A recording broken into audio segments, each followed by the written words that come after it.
Sí, yo puedo contar, yo empecé, que me parece que antes que ninguno de los que estamos aquí, en la bodega. Empecé con mi abuelo en el año 59. Y entonces, que yo recuerde, había censadas 660 bodegas, de los que se llamaban, bueno, de los agricultores, que cada uno tenía en su casa su bodeguita y su cueva. Y luego había 99 de los que eran cosecheros exportadores, que eran de los que comercializaban el vino. Se mandaba el vino a la mayoría en pellejos y se mandaba en cubas y en fundres de vino.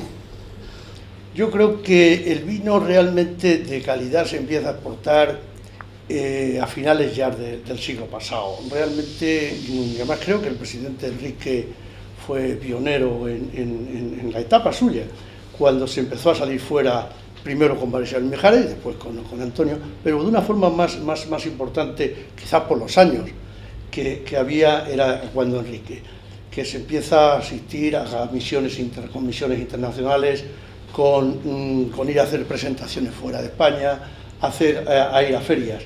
En cuanto a lo que decía Enrique, cuando de las bodegas y de las cuevas, en el siglo pasado, no en el anterior, a finales de 1800, es cuando realmente Valdepeñas toma un auge importante, por aquello de que en Francia pues tienen un desastre con el tema de la filosera, y en Valdepeñas pues se empiezan a las bodegas a ser grandes y a exportar vino. Es cuando se hace el célebre tren del vino, que llega a Madrid, cuando esa entrada a Madrid le ponen Carlos III unas alcabalas, que se dice, cuenta la historia, que con ellas se pagaron las puertas de Toledo y de Alcalá, pero realmente en los años 1980 al 2000 es cuando se empieza a exportar vino de calidad. Y además aquí había que decir una cosa muy importante, que habíamos ido un poco detrás de grandes bodegas, y no tiene que doler prendas, es decir, que Félix Solís y bodegas, los Llanos entonces, pues fueron los que tiraron del carro de las exportaciones, y las bodegas pequeñas pues fuimos un poco al albur de esas puertas que nos fueron abriendo, y empezamos a ir a grandes ferias, que hacer presentaciones con nuestros vinos. Empezamos con el consejo cuando yo estuve en el consejo, porque antes salían a la feria, era Luis Mejía, Solís, los Llanos, y para ustedes contar. Bueno, yo me siento bastante responsable de la internacionalización.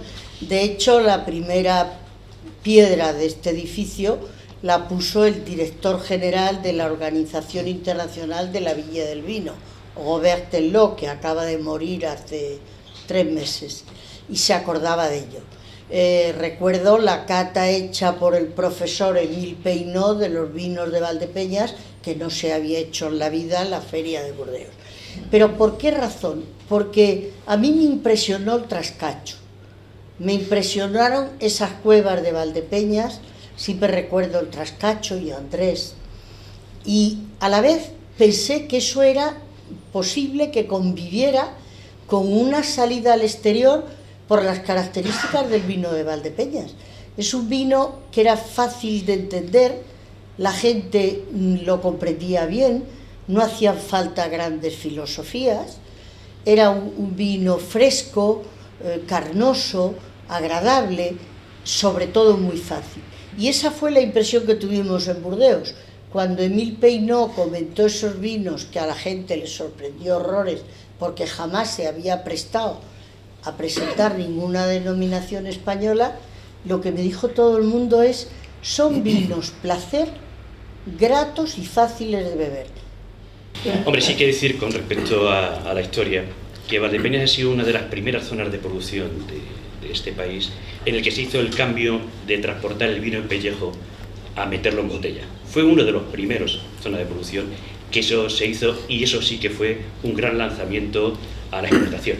Y hay de recordar que efectivamente, como han dicho los presidentes anteriores, pero que existieron ya bodegas antes incluso de la constitución plenamente dicha del propio Consejo, que ya de por sí exportaban y vendían. De hecho, Morenito fue de los primeros que cruzaron el charco, como decían entonces, para exportación del vino a las Américas, que tenía su verdadero problema, pero que él en sí ya lo consiguió.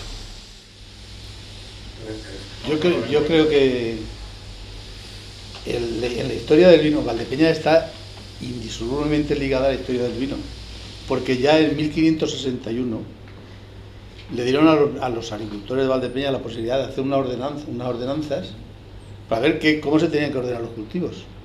Y este fue el único pueblo en toda lo que hoy configura Castilla-La Mancha que apostó por el viñedo, en detrimento de las zonas de pastizales, de la ganadería y demás, ¿no?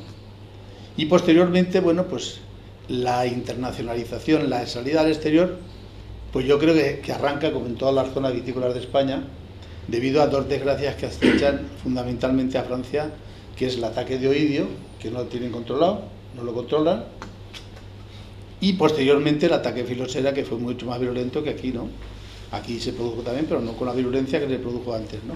Y estos dos hechos motivaron que nuestras zonas salieran al exterior ante la demanda de vino que se producía en aquellos países, sin olvidar la demanda que supuso también de vino debido a la Primera Guerra Mundial, que fue importante también para nuestra zona vitícola. Sí, incidiendo un poco en lo que ha comentado Fernando, cabe destacar que estamos en Castilla-La Mancha. Castilla-La Mancha es el mayor viñedo del mundo y la única denominación de origen, que es la cultura, ¿no?, que ha habido siempre aquí en Valdepeñas, es la que empezó a vender vinos, no vinos a granel como venden otras denominaciones de origen de Castilla-La Mancha, sino vinos embotellados. Y entonces se ha posicionado en unos países donde, por desgracia, en España está bajando el consumo, en estos países está aumentando.